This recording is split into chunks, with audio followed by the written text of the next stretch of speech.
አሜሪካውያን ተነሱባቸው። ትራምፕ መውጫው ጠፍቷቸዋል። Let's work together and let's truly make America. ታማኝ ደጋፊዎቻቸው ተከፋፈሉ።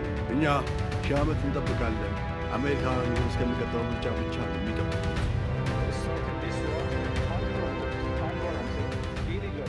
ትራምፕ በአሁኑ ወቅት በአንድ በኩል ጠንካራ መሪ መስሎ የመታየት ፍላጎት፣ በሌላ በኩል ደግሞ ጦርነቱ የሚያስከትለውን ፖለቲካዊና ኢኮኖሚያዊ ኪሳራ የመቀነስ ቅርቃር ውስጥ ወድቀዋል። ቴህራንም ይህንን የአሜሪካን የውስጥ ክፍፍል በሚገባ ስለምታውቅ ጦርነቱን የተራዘመና አድካሚ በማድረግ ትራምፕን በገዛ መራጮቻቸው ፊት ለማንበርከክ እየሰራች ነው። እንደ ካሪም ሳጃድፑር፣ ሬታኪህና ማክስ ቡት ያሉ የመካከለኛው ምስራቅ ጉምቱ ተንታኞች እንደሚስማሙበት ኢራን ከአሜሪካ ጋር በገጠመችው ወታደራዊ ፍጥጫ የምትከተለው ስልት እና አሜሪካን ድል ለመንሳት ሳይሆን ጦርነቱን የማራዘምና የማዘግየት ስልት ነው። ቴህራን የአሜሪካን የፖለቲካ የልብ ትርታ በሚገባ ታውቀዋለች። በተለይም የፕሬዝዳንት ትራምፕን አሜሪካ ትቅደም ፖሊሲና የመራጮቻቸውን ስሜት መጫወቻውን ካርድ እያደረገችው ትገኛለች። ትራምፕ አሜሪካን ትቅደም በእስራኤል ትቅደም ተክተው አሜሪካውያንን ከርተዋል እስከሚባለው ድረስ ፖለቲካዊ ሹምጥ ደርሶባቸዋል። ካሪም ሳጃድፑር እንደሚለው ከሆነ የኢራን ዋነኛ መሳሪያ ድሮንና ሚሳኤል ብቻ ሳይሆን የነዳጅ ዋጋ ነው። ኢራን በዓለም 20% ነዳጅ በሚያልፍበት በሆርሙዝ የባሕረ ሰርጥ ላይ ስጋት በመፍጠር የነዳጅ ዋጋ ከ65 በበርሚል እስከ $120 እንዲነር አድርጓለች። የአሜሪካ መራጮች ለውጭ ጉዳይ ፖሊሲ ደንታ ባይኖራቸውም የነዳጅ ዋጋ ሲንር ግን ዳር እስከ ዳር በተቃውሞ ያለ ልዩነት ይነሳሉ። ነዳጅ በሊትር 56 ሳንቲም በመጨመሩ ክፉኛ ተቆጥተዋል። ይታያችሁ፣ እኛ የ10 ብር ጭማሪን ሰልቀጥ አድርገን ትንፍሽ አላልንም። የነዳጅ ዋጋ በናረ ቁጥር በትራምፕ ኢኮኖሚውን አሳድጋለሁ የሚል የምርጫ ቃል ኪዳን ላይ ውልውል ይፈጥራል። ኢራን ጦርነቱን በማራዘም የአሜሪካን የዋጋ ግሽበት እንዲያሻቅብ በማድረግ ትራምፕን ከደጋፊዎቻቸው ለመነጠል እየሠራች ነው። ገና ካሁኑ የተሳካላት ይመስላል። የሽርክና ገበያውና መራጩ ሕዝብ ፊት እየነሷቸው ነው ፕሬዝዳንቱን። በተለይ የሽርክና ገበያው ስስ ብልታቸው ነው። ኢራን ከአሜሪካ ጋር ፊት ለፊት ገጥማ ማሸነፍ እንደማትችለው ታውቀዋለች። ስለዚህ የምትከተለው ስልት የማይቋረጡ ጥቃቶችን በመሰንዘር አሜሪካንን ማሰልቸት ነው።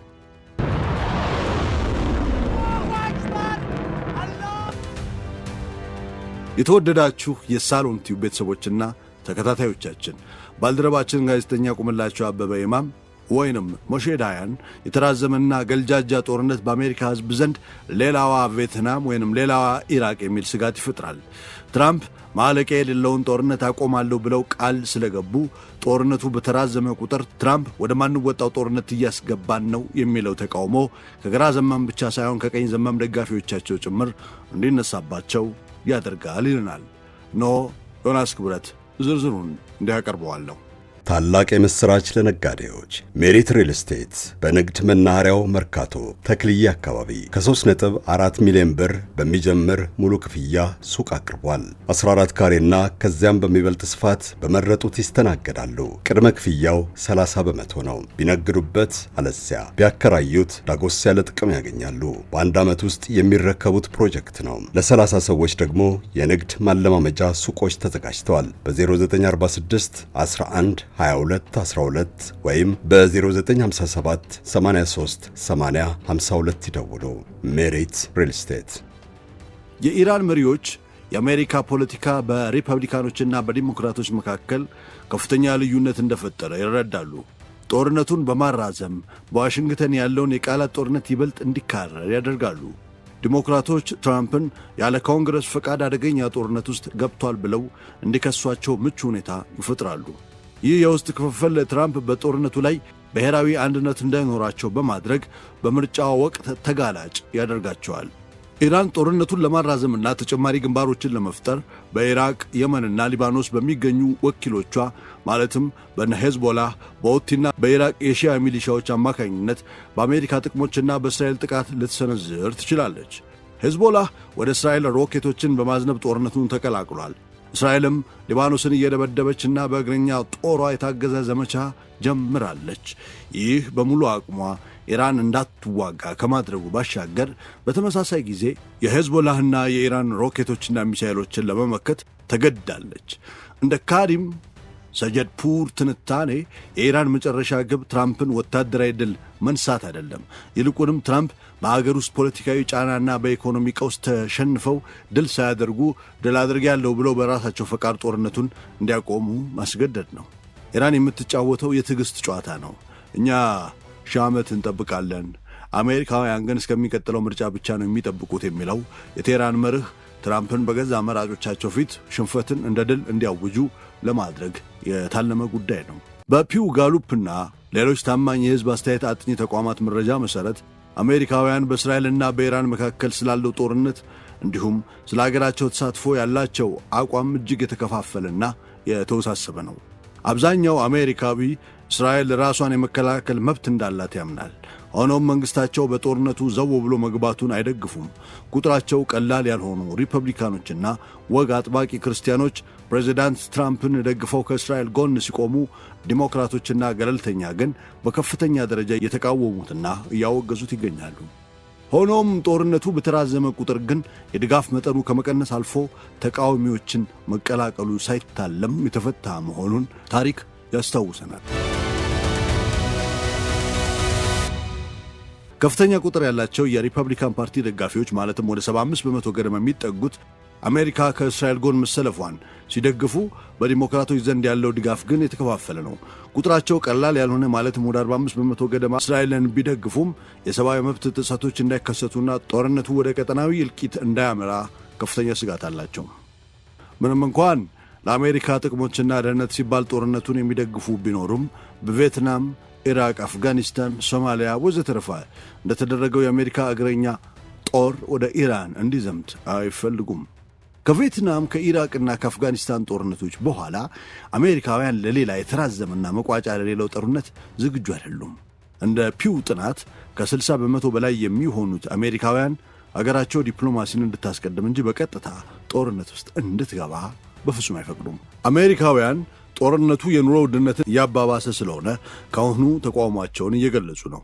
ይህ ጦርነት አይመለከተንም፣ ትራምፕ ለእስራኤል ሲሉ ፈልገው የገቡበት እንጂ ከአሜሪካ ብሔራዊ ደህንነት ጋር የሚያገናኘው የለም እያሉ ነው።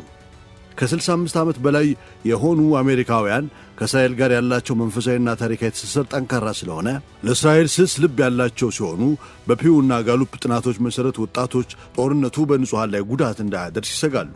እነዚህ ወጣቶች አሜሪካ በጦርነት ላይ የምትገፈግፈው በብዙ ቢሊዮን የሚቆጠር ዶላር ለማኅበራዊ አገልግሎቶች ቢውል ይመርጣሉ። ሆኖም አሜሪካውያን በአንድ ነገር ላይ ይስማማሉ፣ ኢራን የኒውክሌር ጦር መሣሪያ ባለቤት መሆን የለባትም በሚለው ላይ።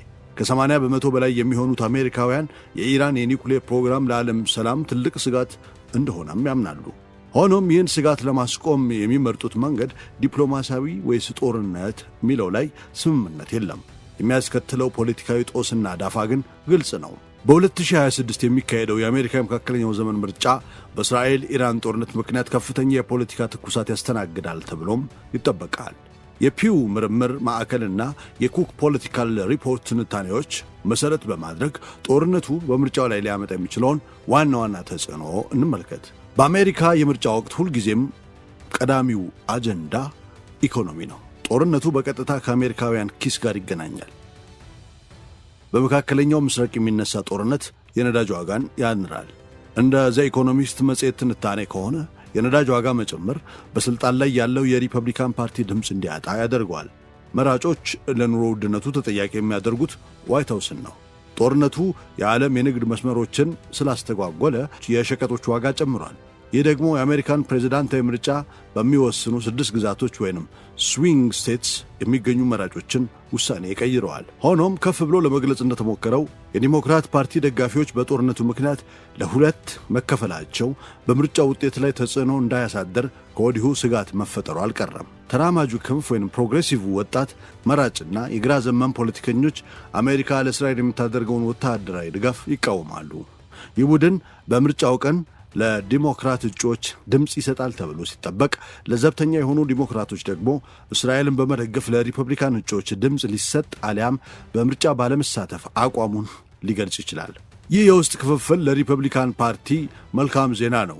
እንደ ፒው ጥናት ከሆነ ከ30 ዓመት በታች ያሉ አሜሪካውያን ለውጭ አገር ጦርነት የሚወጣውን ወጪ እጅግ ይቃወማሉ። በ2026 ምርጫ ወጣቶች ጦርነት ይቆም የሚል ጠንካራ እንቅስቃሴ ሊያደርጉ ይችላሉ። ይህ እንቅስቃሴ በኮሌጅ ግቢዎች ውስጥ የሚነሳ ከሆነ ለሪፐብሊካን ፓርቲ እጩዎች ትልቅ የራስ ምታት ይሆንባቸዋል። ታሪክም አሜሪካውያን ከጦረኛ ፕሬዝዳንት ጎን ለመቆም ሲቸገሩ ከቆሙም አብረው እንደማይዘልቁ ደጋግሞ አሳይቶናል። ፒተር ቤከር በኒውዮርክ ታይምስ ጋዜጣ ላይ ባጋራው ትንታኔ አሜሪካውያን በአሁኑ ወቅት ከኢራን ጋር ወደ ጦርነት ውስጥ የመግባት ፍላጎታቸው እጅግ ዝቅተኛ ነው ይለናል። ከዚህ ቀደም በመካከለኛው ምስራቅ በኢራቅና በአፍጋኒስታን የተደረጉ የተራዘሙና ዋጋ ያስከፈሉ ጦርነቶች በሕዝቡ ዘንድ የጦርነት ድካም ወይንም ዋር ፋቲግ ፈጥሯል። በዚህም ምክንያት አሜሪካ በቀጥታ ከኢራን ጋር የገባችበት ጦርነት ማለቂያ የሌለው ይሆናል የሚል ከፍተኛ ስጋት አለ። ቤከር እንደገለጸው የአሜሪካውያን ዋነኛ ጭንቀት ከጂኦፖለቲካዊ የበላይነት ይልቅ ከኢኮኖሚው ጋር የተያያዘ ነው። በመካከለኛው ምስራቅ የሚቀሰቀሰው ማንኛውም ግጭት ዓለም አቀፍ የነዳጅ ዋጋን ስለሚያነረው ዞሮ ዞሮ ዳፋው ለእኛ ነው የሚተርፈው ብለው ያምናሉ። ይህ ውጥረት ከሀገር ውስጥ ፖለቲካ ጋር ጥብቅ ቁርኝነት አለው። ፕሬዚዳንት ትራምፕ እንደ ድፎ ዳቦ ከታችም ከላይም እየነደደባቸው ነው። በአንድ በኩል ሪፐብሊካኖች ኢራን ላይ ጠንካራ እርምጃ እንዲወሰድ ይወተውታሉ። በሌላ በኩል ወጣትና ሊበራል ደጋፊዎች አሜሪካ ወደ ሌላ ጦርነት እንድትገባ አይፈልጉም ይላሉ። ይህ ክፍፍል በምርጫ ውጤት ላይም ትልቅ ተጽዕኖ ማሳደሩ ስለማይቀር በነጩ ቤተ መንግሥት ውጥረት ፈጥሯል። ትራምፕም ሆኑ የጦር ሚኒስትሩ በካሜራ ፊት ጉዳዩን ቀለል አድርገው ለማቅረብ ቢጥሩም ሐቁ ግን ሌላ ነው። አሜሪካውያን የኢራን የኒውክሌር መርሃ ግብርንና የቀጠናውን ትንኮሳ ቢያሳስባቸውም መፍትሄው ወታደራዊ ሳይሆን ጥብቅ ዲፕሎማሲያዊና ኢኮኖሚያዊ ማዕቀብ ብቻ እንዲሆን እንደሚመርጡ ፒተር ቤከር ያትታሉ።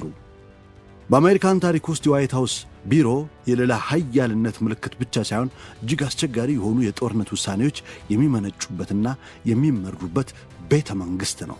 በጦርነትና በተፈጥሮ አደጋ ሲያጋጥም ላይቭ የሚመራበት ዘመነኛ ቴክኖሎጂ የተገጠመለት ሲቹዌሽን ሩም የተሰኘ ክፍልም አለው። በነገራችን ላይ የሲኤንኤን አንጋፋ ጋዜጠኛ ዎልፍ ብሊትስ የሚመራው ሲቹዌሽን ሩም የተሰኘ ፕሮግራምም አለው። I'm CNN's Wolf Blitzer in the Situation Room, and here's my situation. እንደ ዶሪስ ኬ ጉድዊን፣ ዴቪድ ማክኩላፍ፣ ማይክል ቤስቾሎስ ያሉ ታላላቅ የታሪክ ተንታኞች እንደሚነግሩን አንድ ፕሬዝዳንት በጦርነት ወቅት የሚገጥመው ፈተና ከጠላት ጦር በላይ የገዛ ሕዝቡን ልቦናና አእምሮ ከጎኑ የማሰለፍ ጣጣ ነው። እዚህ ላይ የሊንከንን የሞራል ተጋድሎና የሩዝቬልት ራዕይ አለማውሳት ንፉግነት ትሆናለች። ጉድዊን የአሜሪካ የእርስ በርስ ጦርነት ለአብርሃም ሊንከን ትልቁ የስብዕና ፈተና ነበር። ጉድዊን ቲም ኦፍ ራይቫልስ በተሰኘው ድንቅ መጽሐፏ እንዳሰፈረችው ሊንከን አገርን ለማዳን ሲል የገዛ ወገኑን እንዲወጋ የተገደደበት የሞራል ተጠየቅ እጅግ ከባድ ነበር። ሆኖም ሊንከን የጦርነቱን ትርጉም ከሀገራዊ አንድነት ወደ የባርነት ሥርዓትን ማሳደጉ መጀመሪያ ተጠራጥሮት የነበረው ሕዝብ ከጎኑ እንዲቆም አድርጎታል ትለናለች። በተመሳሳይ በሁለተኛው የዓለም ጦርነት ወቅት ፍራንክሊን ዲ ሩዝቬልት የገጠማቸው ፈተና አሜሪካንን ከገለልተኛነት አውጥቶ ወደ ዓለም አቀፍ መሪነት ማምጣት ነበር። ጆን ሚያቻምና ማክሎፍ እንዳስነበቡን ሩዝቬልትም በእሳት ዳር ወጎች አማካኝነት ከሕዝቡ ጋር የፈጠሩት ቀጥተኛ ግንኙነት ጦርነቱ በቤተሰብና በኢኮኖሚ ላይ የሚያሳድረውን ጫና ሕዝቡ በጸጋ እንዲቀበለው አስችሏል። በተቃራኒው በቪየትናም ጦርነት ወቅት የሊንደን ቢ ጆንሰን አስተዳደር የታሪክ ተመራማሪ ማይክል ቤስቾሎስ የታማኝነት ክፍት ክሬዲቢሊቲ ጋፕ ብሎ የሚጠራውን ቀውስ አስተናግዷል። ጆንሰን በጦር ሜዳ ያለውን እውነትና በዋይት ሃውስ የሚነገረውን መረጃ ማጣጣም አልቻለም። ማርክ ዲግሮቭ እንደሚለው ከሆነ ይህ መረጃን የመደበቅ አባዜ በፕሬዝዳንቱና በወጣቱ ትውልድ መካከል የማይታረቅ ቅሬታ ፈጥሮ የጆንሰንን የፖለቲካ ዘመን በውድቀት እንዲደመደም አድርጎታል። ወደ ቅርብ ጊዜ ስንመጣ የጆርጅ ደብሊው ቡሽ የኢራቅና የአፍጋኒስታን ጦርነቶች ሌላ መልክ ይይዛሉ። ዊልያም ሴሊ ስለ ዋይት ሃውስ ተቋማዊ ታሪክ ሲያጠና እንደሚጠቁመው ከሆነ በድኅረ መስከረም 1 የሽብር ጥቃት የነበረው ከፍተኛ የሕዝብ ድጋፍ የሟሸሸው ጦርነቱ ግልጽ የሆነ የመውጫ ስትራቴጂ ስላልነበረው ነበር። በሊቢያና በሶሪያ የታዩት ጣልቃ ገብነቶች ፕሬዝዳንቶች የጦር ኃይልን ከመጠቀም ባለፈ የረጅም ጊዜ የፖለቲካ መዘዞችን አስቀድሞ የማየት አቅማቸው ለትችት እንዲጋለጡ አድርጓቸዋል። እንደ ዶሪስ ጉድዊንና ጆን ሜቻም ያሉ የታሪክ ሊቃውንት በሥራዎቻቸው የሚሰጡን ትልቁ ትምህርት የጦርነት ጊዜ ፕሬዝዳንቶች ስኬት የሚለካው በሰራዊታቸው ጥንካሬ ሳይሆን በሕዝቡ ዘንድ ባላቸው የሞራል ልዕልና ነው። አንድ መሪ ሕዝቡን በሕዝቡ አመኔታን ካጣ ጦርነቱን ቢያሸንፍም በታሪክ መዝገብ ላይ ሽንፈቱ በደማቁ ተከትቦ ይቀመጣል። ባለፉት 5 አስርት ዓመታት የነበሩ የአሜሪካን ፕሬዝዳንቶች እንደገጠማቸው ሁሉ ዶናልድ ትራምፕም ፕሬዝዳንታቸው his presidency በኢራን የመታገት አደጋ ተደቅኖበታል። የ1979 አብዮትና ተከታይ የታጋቾች ቀውስ የጂሚ ካርተርን ፕሬዝዳንትነት አሽመድምዶታል። የኢራን ኮንትራ ቅሌት የሮናልድ ሬገንን ስም አጠልሽቶታል።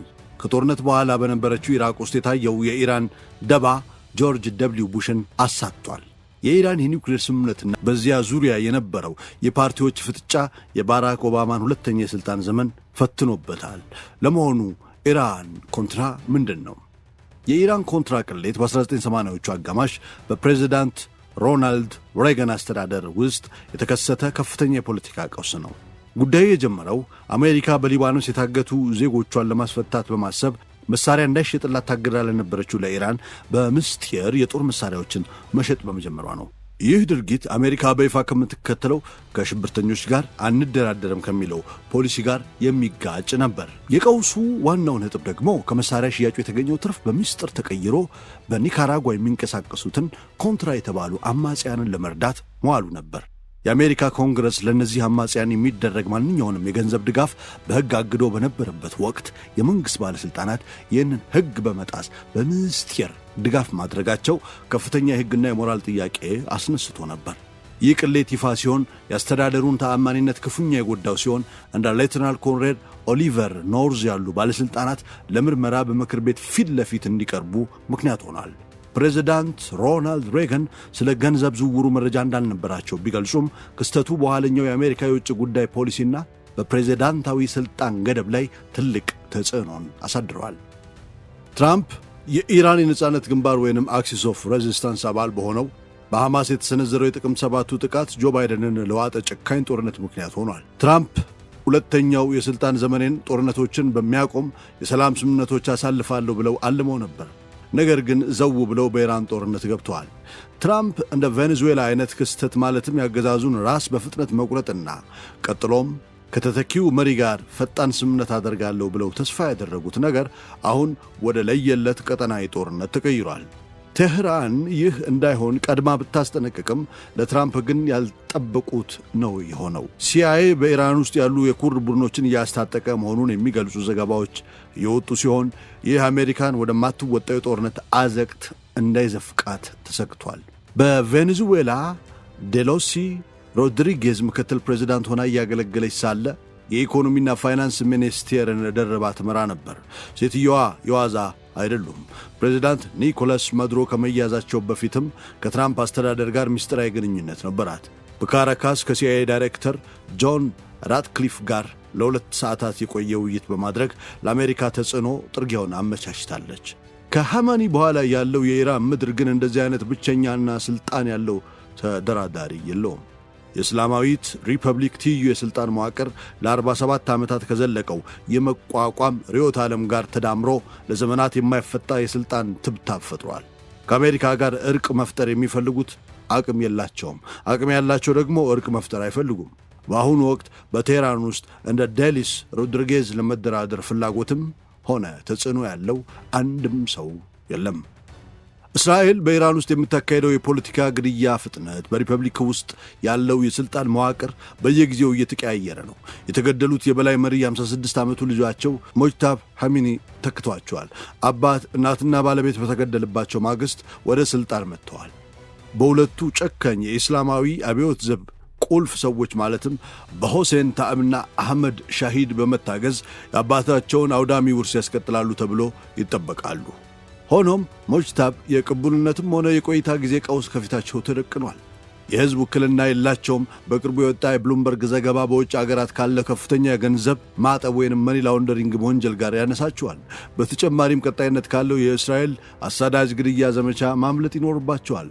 አባታቸው ለ37 ዓመታት ገዝተዋል። ሞጅታብ ግን 37 ቀናት ስለመቆየታቸው እርግጠኛ መሆን አይችሉም። አሁን አንድ ጊዜ ቆስለዋል፣ ሌላ ጊዜ ተገለዋል እየተባለ ነው። በዚህ መሃል ከቴህራን የሚወጡ መረጃዎች እንደሚጠቁሙት ሀገሪቱ በዋናነት በሁለት ግለሰቦች የተመራች ነው። አሊ ላርጃኒና መሐመድ ባቂር ቃላቢፍ። ላርጃኒ የፖለቲካ ጉዳዮችን ሲመሩ፣ የቀድሞው የሪፐብሊካን ዘብ አዛዥ ቃሊባፍ ደግሞ ወታደራዊ ጉዳዮችን ይመራሉ። በመደበኛ ጊዜያት እነዚህን ሁለት ሰዎች ተቀናቃኞች ናቸው። ሁለቱም ሀገሪቱን ለመምራት የሚመኙ የቀድሞ ፕሬዝዳንታዊ እጩ ናቸው። ነገር ግን ጦርነት አንድ አድርጓቸዋል። ላርጃኒ ራሳቸው እንደ ቻይናው ዴንግ ዢኦፒንግ አይነት ተግባራዊ አብዮተኛ አድርገው ይቆጥራሉ። ነገር ግን በስካሁኑ ታሪካቸው በጥር ወር በተካሄደው 30,000 ሰዎች ተገድለዋል በሚባለው የኢራን አፈና ውስጥ ካሉት ዋና አቀናባሪዎች አንዱ ናቸው። ቃሊባፍ ደግሞ ስማቸው ተደጋግሞ ከሙስና ጋር የሚነሳ ሲሆን ራሳቸውን እንደ ዘመናዊና ቴክኖክራትና አብዮታዊ ዘብ ፊት አድርጎ ለማቅረብ ለረጅም ጊዜ ጥረዋል። ይህ ዘመናዊ የመምሰል ጥረታቸው ግራ የማያጋባው ከሞጃታብ ሐሚኒ ጋር ሰልፋቸውን ማዋሃዳቸው ነው። እነዚህ ሁለት ተፎካካሪዎች በአገዛዝ ውስጥ ያለውን የውስጥ ሽኩቻ ያንጸባርቃሉ። ክርክሩ ስለ እስላማዊት ሪፐብሊክ ህልውና ሳይሆን በስልጣን ስለመቆየት ነው። መትረፊያ ዘዴ ነው። ሁለቱም አገዛዙን በጭካኔ ጭምር ለማስቀጠል ቆርጠዋል። ልዩነታቸው ባለፉት 47 ዓመታት በነበረው ስትራቴጂካዊ የጽናት አቋም ላይ ነው። አንደኛው ወገን የሀገር ውስጥ ጭካኔን ከውጭ ውክልና ግጭት ጋር ማጣመር ይመርጣል። ሌላኛው ደግሞ የሀገር ውስጥ ጭካኔን ከውጭ እርቅ ጋር ማጃመል ይመርጣል። ትራምፕ ማንኛውንም አምባገነናዊ ገዢ የገዙ ህዝቡን እንዴት እንደሚይዝ ተጨንቀው አያውቁም። የሚያሳስባቸው እሳቸውን በአክብሮት መያዙ ነው።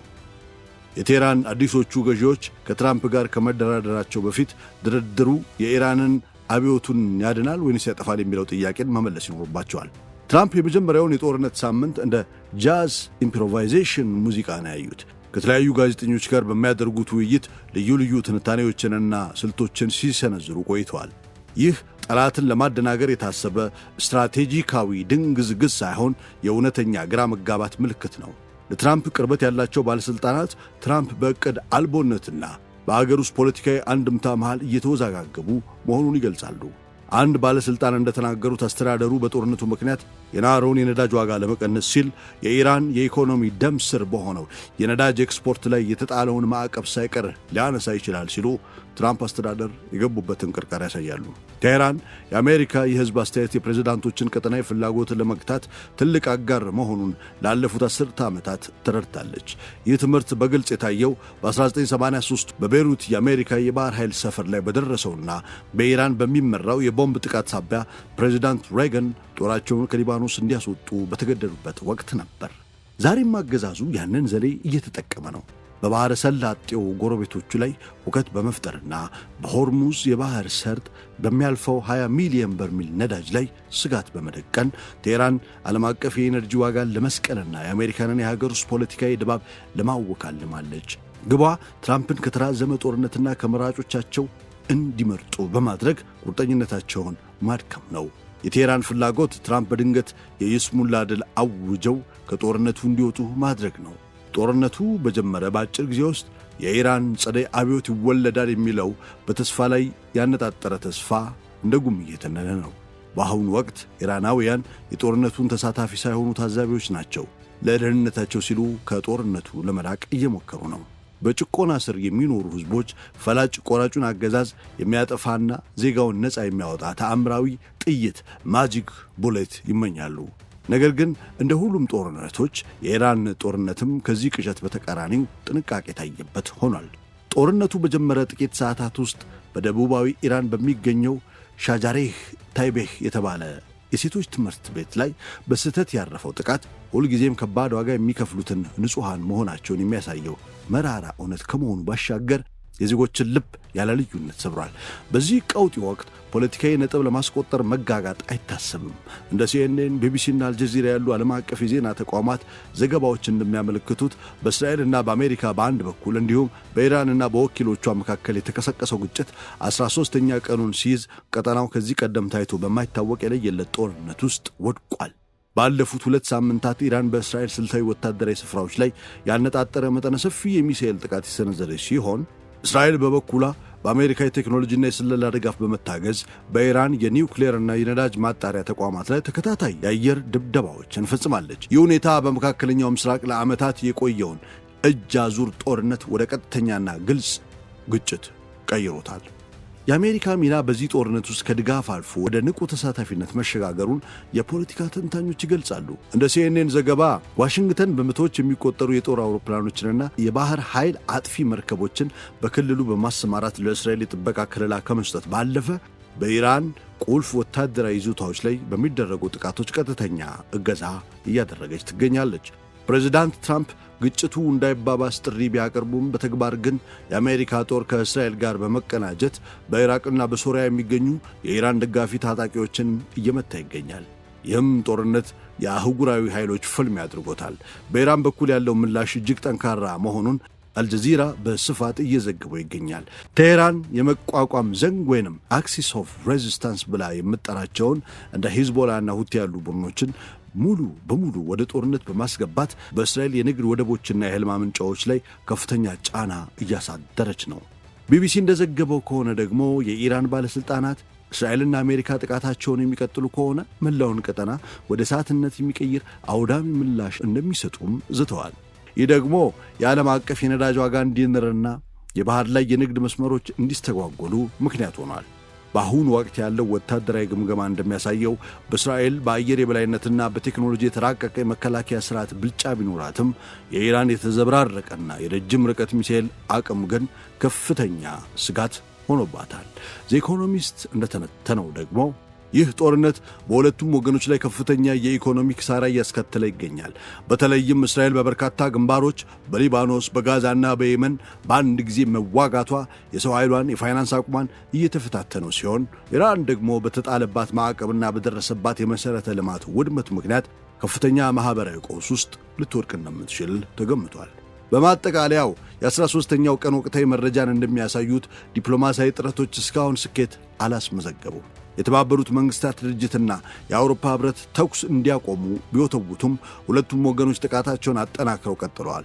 የጦርነቱ ቀጣይ አቅጣጫ የሚወሰነው እስራኤል በኢራን ዋና ዋና የሀብት ምንጮች ላይ በምትወስደው እርምጃና ኢራን ለዛ በምትሰጠው ምላሽ ላይ ይሆናል።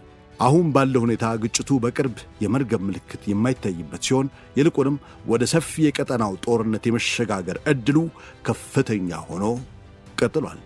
ቸር ሁኑ። የነገ ሰው ይበለን።